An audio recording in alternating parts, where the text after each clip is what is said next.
Welcome to the May the 18th, 1987 taping of It Happened in Grand Prairie, as we bring you back memories of the bygone days of Grand Prairie. And we have with us today a very special young man, and it's not often that we have a young man on the show without some of the senior citizens to compliment the family.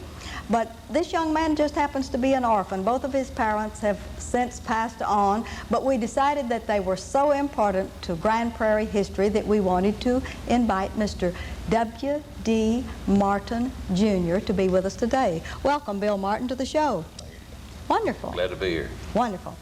Now, Bill, let's start out by your looking out into your camera, and let's tell everyone about the William D. Martin Jr. family, beginning first of all with the genealogy of your father. Tell us your father's name and go back into the history and give his parents' name, including the maiden name of your grandmother. Would you do that for us?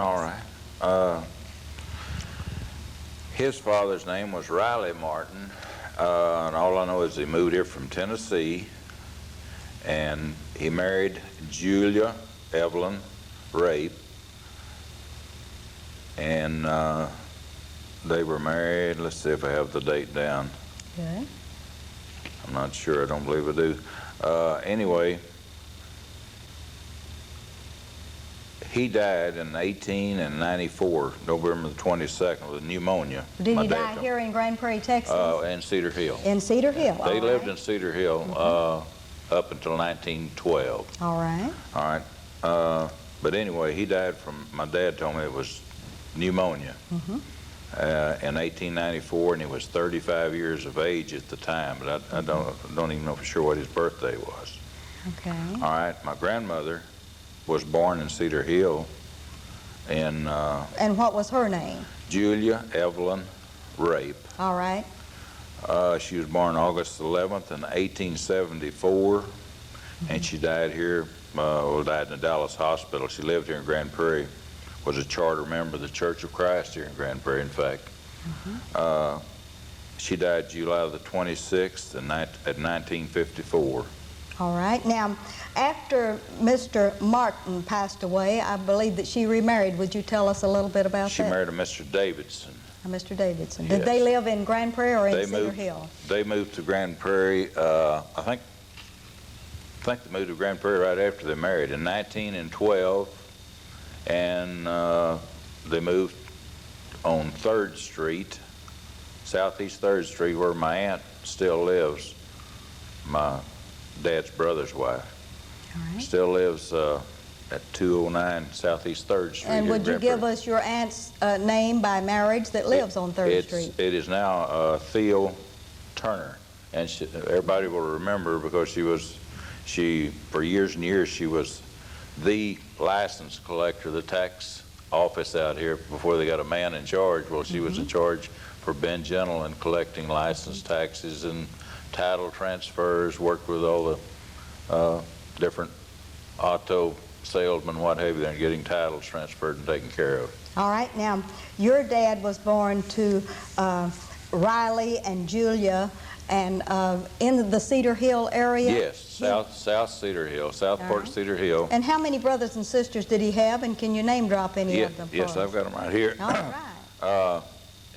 My dad was born the 22nd of November in 1894 in Cedar Hill, and he died the 21st of November, like one day, reaching his birthday in 1976. He had one brother from the same marriage. Most people know him as Red Martin. He used to have a feed store right where the White's Cafeteria is now, 209. South Center. Yes. He was Furman G. Martin, but most people called him Red.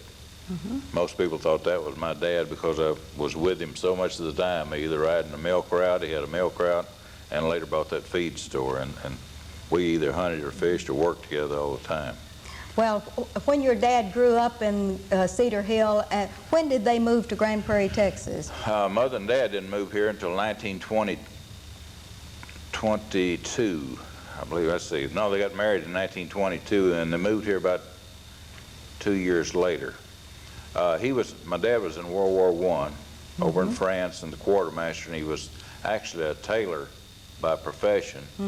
And after he come back from the service, well, he decided to try tailoring again, and he tailored for a while in Cedar Hill in Waterloo Kennedy's barbershop. For some reason or other, barbershops and tailor shops used to combine together. So after a while, business wasn't too good in Cedar Hill, and they decided to move to Grand Prairie because, of course, his mother and stepfather still lived here in Grand Prairie at that time.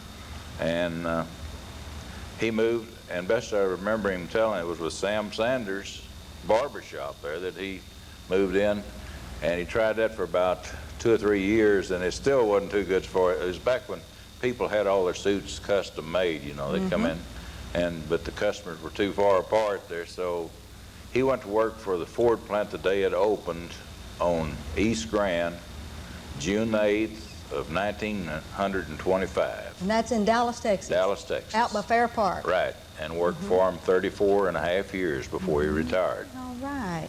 And all of this time he was working for the Ford plant. Did your mother ever work out of the home? No, she never even learned how to drive a car. She was strictly a homemaker. Strictly a homemaker, yes. All right. And where did they live in Grand Prairie after they established their home, when he became a tailor, and then on down through the years? They lived all up and down Dallas Street, the 400, starting in with the 300 block, all the way to the end of the 500 block. Lived next door to Roy, where Elizabeth Crabtree lives now. Yes. Roy Preston owned it at that time. That's Elizabeth's dad. Lived in mostly Ben Hammond's rent houses, about 4 or 5 different ones all around. Most of the old timers remember Tom Miner's Marathon gas station. Had a little gas station in the residential part of Grand Prairie, then on Dallas Street. This is back when Dallas Street was just a gravel street, no pavement at all. All right, now we've gotten that far with your father, gotten him to Grand Prairie, but let's go back to your mother's genealogy before we get more on your mother. Okay. Would you do that? Okay. Let's have your mother's mother and father's name, including the maiden name of her mother. Okay. Her father's name was Robert Doak Carroll. He was born in January the 15th, 1860, somewhere in Tennessee. All right. They got married September the 14th of 1883, and he died August the 21st, 1928.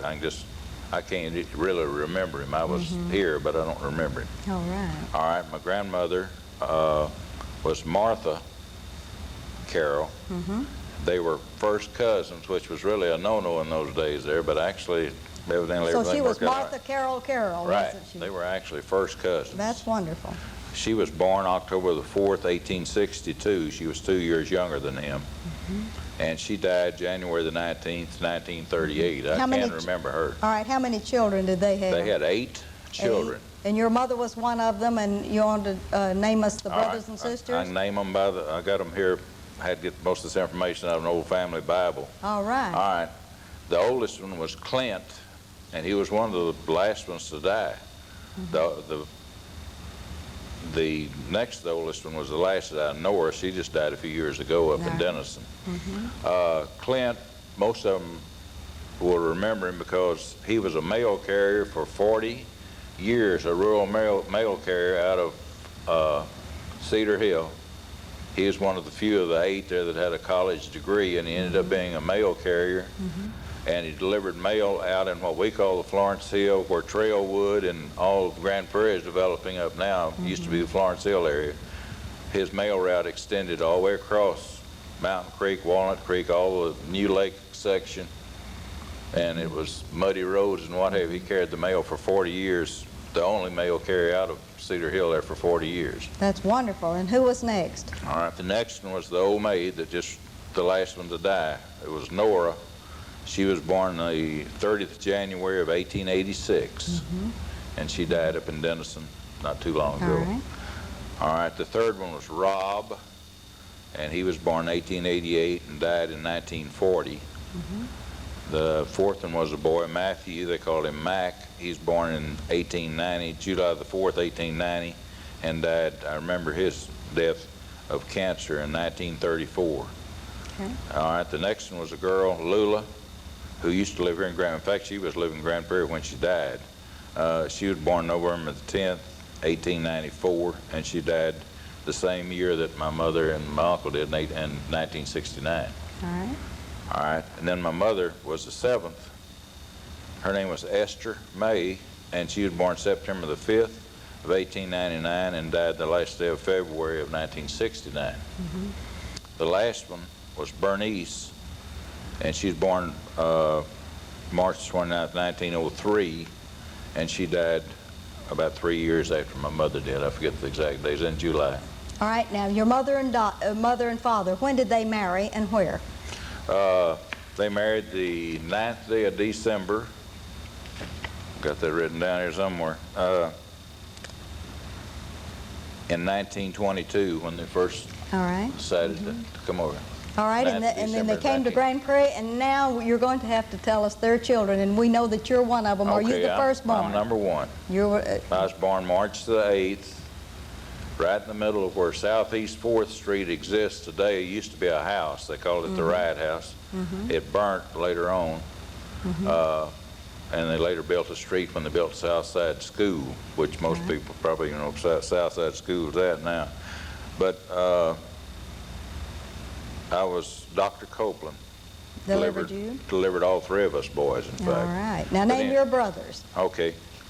The next, I was born in 1926. Paul was born March the 14th, which was 6 days later, 5 years and 6 days later, in 1931. And his middle name is? Paul Edgar. All right. And then 5 years later, then, Riley Carroll Martin was born July the 15th of 1936. And did you give us your full name, Bill Martin? William? No, I didn't. All right, let's give us that D then. I told you a while ago, that's sort of a secret there, but most people know it by now anyway. It's D. Shield, capital D-E, capital S-H-I-E-L-D. And where did they get that wonderful name? From the doctor that delivered my daddy. That's wonderful. Well, that's great. Well, this sounds like a wonderful family and a wonderful genealogy, but before we get down into the part where we talk about you as a young person in town, so that we won't miss it, let's get the genealogy of William DeShield Martin Jr. and who you married, and maybe a little bit about her family and how you met her. Well, at the time, marriage was the last thing on my mind. I went to work at Timco in 1948. All right. And I started to work there in the spring of 48. Went out there with intentions of building tractors, which you probably remember since Yes. you were out there at the time. And Gene Mitchell said, Martin said, I'm sorry, said, that tractor deal is just about over with. Said, we don't have any openings in assembly work right now, but would you consider pushing a pencil? I said, what do you mean pushing a pencil? And he said, well, I've got an opening on second shift for a timekeeper, and I'd like for you to come to work as a timekeeper. He said, I noticed you write a fairly legible hand. I'd like for you to come to work for me in timekeeping. I said, well, yeah, I'll give it a try. So I went to work in timekeeping, the only timekeeper on the second shift for several months. And about that time, the airlift deal started up. And before that, we'd just been working on the Martin 202 and stuff out in B hangar. And when the airlift started up and they started building up the second shift, then in September of that same year, Lucille Johnson. started to work. Yeah, Lucille Johnson started to work down there. And first week or two she's there, it still didn't, you know, I thought she was pretty, but as far as dating her, girls were about the least thing on my mind right then. I was fishing, hunting in the daytime and working out there at night. But the old man in the tool crib named Pop Thompson, he said, Bill said, you ought to take that girl home. So I did. I offered to give her a ride home in my Jeep there one night. I just had an Army Jeep at that time. And started dating her, and sure enough, the 10th of February, we decided to tie the knot, and got married. They call it the old Reed place. Ruthie, it's up in northwest part of Grand Prairie. Used to be it's Roy Reed's old place. mother and dad's old place. Al Blevins was living there at the time, a preacher, and he was one that married us with my mother and dad. My grandmother was still living. It's quite a bunch of the family there that night. All right, now, and from this wonderful marriage, and Lucille, I believe, works over in Arcadia Park for a sign company. And after you married and left Timco, well, you've gone into other business, but we want you to tell us about your immediate family, your children. All righty. I've got a son, Larry Wayne Martin. All right. He lives in southwest part of Arlington at this time. And he's married to whom? He's married to Ann McGinnis. They have 2 daughters. I have 2 granddaughters. All right. Let's have their names. Melody is the oldest. She was 12, the 4th of March. She just missed my birthday by 4 days. All right. Amber will be 8. Does Amber have 2 names? Yes, but I can't think of it. All They right, call her that's all Amber right. Jane, but that's not it. All right. Anyway, she'll have a birthday the last day of next month. Oh, that's She'll be good. 8. The last day of next month. All right. And we'll have to beat the drum for where the place of employment of you and Larry, since both of you all have been employed there for quite some time. Okay. All right. You want me to tell how it all started from the very beginning? No, you How just tell little us. it was? You just tell us where you work, and that'll be enough. I would like you to tell how long you've been with the company, though. I That's might even tell important. about your bus trip out to Abilene there to get a contract. That's it. I worked for what's now Store Services Incorporated. One time it was Jackson Vending. And I've been with them part-time, be 30 years this year, and next year I'll be going on my 30th year full-time. year. I worked at Timco 10 years and 1 day, and as you probably remember, you swung on the Safeway deal. You went out of the sign business, and I went out of the timekeeping business, and we Went into have been vending. vending ever since, right? All right. Now that we've finished with your little darling family, let's get back to, you didn't Miss tell about Marilyn. Marilyn. Yeah, I've got a daughter. Yes. Even though I haven't seen her in 5 years, I've got a daughter. That's all right. Tell us about Marilyn. All right, Marilyn married Jim Sturgis when she was 28. That's been about 7 or 8 years ago.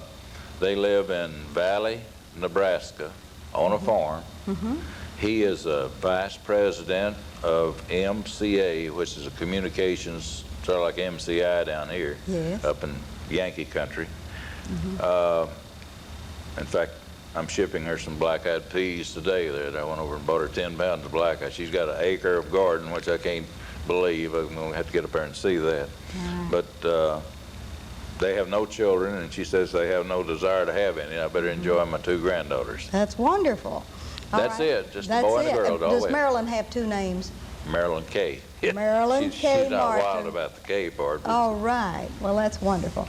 Now, Bill, when you were growing up in Grand Prairie, Texas, and as a young kid on Dallas Street, where did you tell us where you started to school and a little bit about your school adventure? What'd you do? most of the school other than Southside was all in one red brick building, which you're very familiar with because you put up the first gym sign that was put in it as far as the scoreboard. Was up on College Street. My first grade teacher, the first grade actually got big enough that they had to have 2 teachers. Miss Sadie Miller started out, and they split it up and had a Miss Evans to teach first grade along with Sadie Miller. All right, my second grade teacher is Miss Dewey Miller, which I remember very well. And her name's Ruby. Right, Ruby. Anytime that you were caught talking or cutting up there, she didn't whip you, she whacked you across the fingers with a straight edge ruler, and boy, it hurt. Wow. All right, the third grade teacher was Ms. Alice Wagner. All right. I'm not sure whether Ms. Wagner, I know Beth Wagner's passed on, but I'm not sure about Alice. I'm not either. And then my fourth grade teacher is Ms. Shepard. My fourth was in 1936 when Southside School opened up the first year. They didn't even have the streets graveled enough to keep them getting stuck. But that was near your home, wasn't it? Yes, yes. Oh, Just yeah. I could hit it with a rock almost out of my backyard. That's great. But the road beside my home, where I was born, in other words, that 4th Street's what I'm talking about. They didn't even have it gravel well enough. Miss Hyatt got her terraplane stuck a time or two going down trying to get to the school building. Now, But- the old Southside School, what is at that site now? I believe they completely demolished it, Ruthie. There It was a con- skating rink yes, there. Yes, It was condemned as a school after it'd only been there It just was a few across years. the street to the north from Lee Middle Yes, School, yes, right? before Lee was ever All built. right, just wanted They to get put- that location in They the put list. the football field in before they put Lee in. And All right. Don Hammonds, used to help him water the football field when they were trying to get the grass first established. All right, we're in Southside, and who is your teacher there? Okay, down there it's sort of set up like high school was, where you change teachers or change classrooms. And we had the principal was Boyd Harrison. And we had another good-looking red-headed teacher. The art teacher was Olivia Patterson. And I had an English teacher again, Verena Height, who I believe is still living in. Yes, Liggett yes, Height? she is. Okay. She'll probably see about what a bad job she did as far as my grammar is concerned. Let's see, there's one more.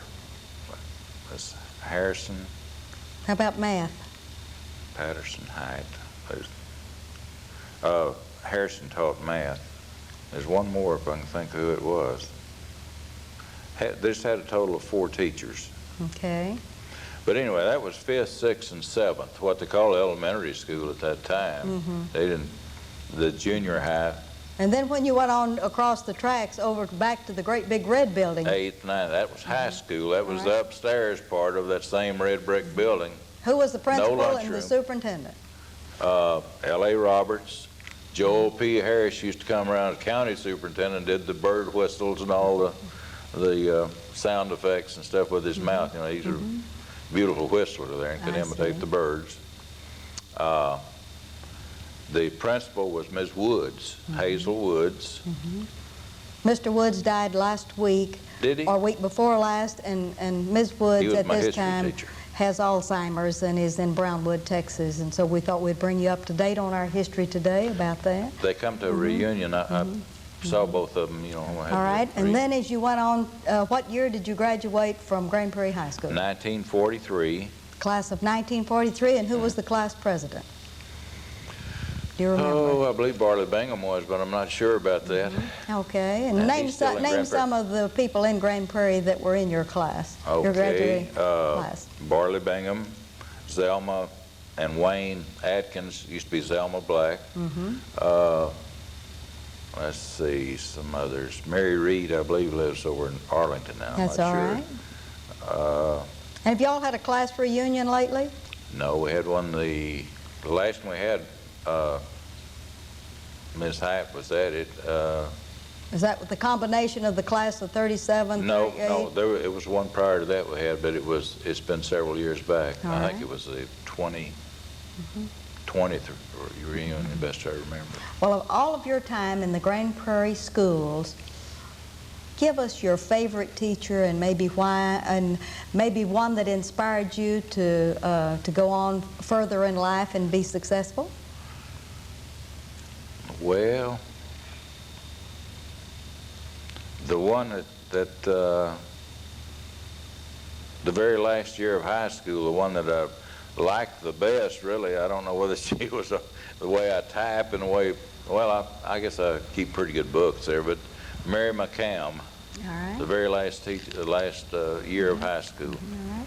And after, I don't know where she's after at. you left high school, what'd you do, Bill? Did you go to further school? No, she tried to get me to. The first, I enlisted before I ever even got out of high school in cadets in the Air Force, but they would not call me up until I was 18. So immediately upon getting out of high school, she flipped out because instead of going, she tried to get me to go to work for Barley's dad at the Grand Prairie State Bank. But I went to work with my dad over at the Ford plant. At that time they were building Jeeps and stake body military trucks. And worked over there for a year, and it is work. If anybody has never worked in an automobile plant, they don't know what work is. It's that assembly line approach, That's right. isn't it? That's right. But anyway, I stayed over there till the Air Force called me up. Went into cadets, went to Camp Walters up to basic at Amarillo. And at Amarillo, they flunked 28 out of 32 in the flight out. And I volunteered for straight career gunner. I went through gunnery school in Harlingen, Texas, and went from there to California and met my crew and thought I was going to the Pacific, trained for the Pacific all the time, thought I was going to the 5th Air Force. And I ended up in Italy, about as far south as you can go in Italy, in the heel of the boot, flying as a tail gunner on B-24s, and we were bombing Austria, northern Italy, Yugoslavia. Most of the time would be about 5 miles in the air when we were bombing. We'd climb all the way over the Alps up there, drop our bombs, come back home. 9-hour missions. I had 16 of my missions in before I was ever 19 years old. That was a bunch, wasn't it? And when did you get out of the Air Force? February of 46. February of 46, and came back to Grand Prairie, Camp Texas. Fannin at Tyler. Come back to Grand Prairie, and for quite some time we just sort of enjoyed ourselves. Ernie and I were in the mental business for a while on Myers Road, same time that Ralph Walker first started out. Mildred Walker killed me. Who was in when the she mental hears business with you? this. Ernest Seymour. Ernest Seymour, and you were partners in the minnow business. That's right. Yes, big fisherman. His mother sold them, and we seined them. But Ralph Walker started in at the same time there, and we were all in Model A Ford cars at that time. We had Model A's and Ralph had Model A's, and Mildred was keeping the kids behind a chicken wire fence with just a thatch roof over it down there, selling the minnows while Ralph was out was hustling jugging them. minnows. Right. That's wonderful. He started from just a little bit of nothing there and has come It's a long very way. successful. Yes. All right, now, Bill, we have about a minute and a half. Would you tell us about old Grand Prairie, some of the people that impressed you, maybe something about the church, if you can wrap us up in about, say, a minute and a half? Well, Where do you go to church and all of the good stuff? I go to the new congregation that started out at Trailwood right now, but I've helped start Burbank Gardens. And what right church down the is road, this? Church of Christ. All right. And I originally become a member of the church over in Arcadia Park before Burbank Gardens ever got started. And I first met your husband at Burbank Gardens. I'd heard of him out at the plant, but never had met him. I'm not sure why we never did meet out at the plant there, but I knew you from the word in go. fact, I was in the same grade in school with Mary, and I went to school with Laura. Laura was a freshman, and Mary was a senior, and I was a junior, and Milton was Well, Bill, you won't believe it, but we've already run out of our 30 minutes, and you don't know how we appreciate your coming and talking about your parents. That's very important to our research that we're doing for history, and all about your family, and even about Lucille's, and about your family. And since you don't have any kids living in Grand Prairie, that's our loss, and we want to thank you for being with us today. Well, I've enjoyed Appreciate it. Like it I very, said, very no much. problems as far as talking. I can always talk. Wonderful. And this is Ruthie Jackson reminding you that history is as we live and do. That was easy. We need to stay on.